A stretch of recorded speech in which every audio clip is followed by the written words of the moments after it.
अस्सलाम वालेकुम my YouTube family members. तो कैसे हैं आप सब? उम्मीद करती हूँ कि सब ठीक-ठाक और खैर खैरियत से होंगे। जी, तो आज मैं आपके साथ एक छोटा-सा फ़ॉर्मूला क्रीम का शेयर करने जा रही हूँ।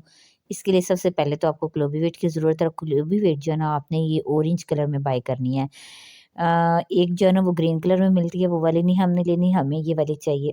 ये वाली अगर आपने हैंड्स के लिए बनानी है ना तो ये बहुत ज़्यादा इफ़ेक्टिव है। तो ये आपने सिर्फ़ ना मैं आपको बनाना बताऊँगी और आपने यूज़ सिर्फ़ इसको ना अपने हैंड्स और फीट्स पे करना है। आपने इसको ना फेस पे बिल्कुल भी यूज़ नहीं करना, ये फेस के लिए रेमेडी नहीं है।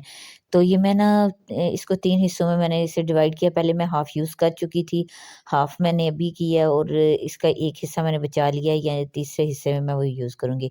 अच्छा, ये क्लोवी ड्रीम थी, तो इसके मैंने ना मटर के दाने के बराबर ये ऐड कर दिया है। ये हाइड्रोक्विन प्लस है, ये बहुत ज़्यादा हार्ड क्रीम है, इसको आपने ज़्यादा क्वांटिटी यूज़ नहीं करनी, ये आपकी स्किन को पील ऑफ करती है।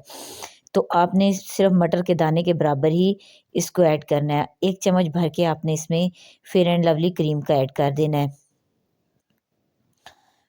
और फेयर एंड लवली ऐड करने के बाद आपने ग्लिसरीन ले लेनी है। ये आपको किसी भी जो है ग्रोसरी शॉप से, मेडिकल स्टोर से जो है ना 80 रुपीज़, 100 रुपीज़ में मिल जाएगी। और ये आपने इसकी क्वांटिटी जो है ना क्लोवीवेट क्रीम जो आपने डाली है ना उससे डबल क्वांटिटी में आपने इसको डालना है।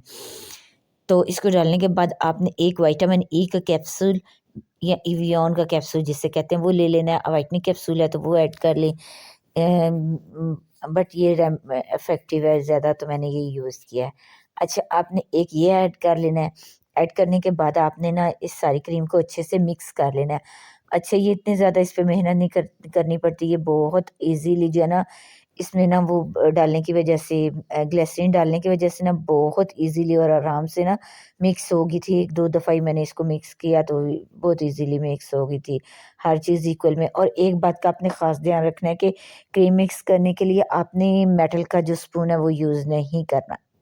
आपने प्लास्टिक का स्पून यूज़ करना है। और ये जो आपको मैं बता रही हूँ क्रीम का, ये आपने जस्ट जो है ना सर्दियों में यूज़ करना है, गर्मियों में कभी भी इसको नहीं यूज़ करना, ये गर्मियों के लिए नहीं है। आपने सिर्फ़ इसको सर्दियों के लिए ही यूज़ करना है। और बनाने के बाद आप इसको किसी जार में जब वो डाल लें, आपने इसको खुले बाउल में नहीं रखना। और इसकी आपने कितनी सी क्वांटिटी लेनी है, ये देखें मैंने फिंगर टिप पे ली है। जो क्वांटिटी आपने इतनी ही क्वांटिटी जो है ना वो लेनी है। और आपने इसको कैसे लगाना है ये देखें। आपने इसको ना अच्छे से अपने हाथों पे आपने जस्ट करना है। तो जो है ना ये आपको 3 या टोटल 4 दिन के बाद आपको ना इसके रिज़ल्ट्स मिलने शुरू हो जाएँगे। टोटल 4 दिन लगेंगे और आपको इसके रिज़ल्ट्स मिलेंगे। आपको पता चलेगा कि इसके रिज़ल्ट बहुत ज़्यादा इफ़ेक्टिव हैं। जब आफ्टर 10 डेज़ आपको जब इसका कंप्लीटली जो है ना वो रिज़ल्ट मिल जाएँ, तो आपने इस क्रीम को 1 दिन लगाना है और 1 दिन छोड़ देना है। और ये क्रीम जो है ना इसकी वज़ह से आपके अगर कहीं से हाथ जला हुआ है या ज़ख्म का निशान बाकी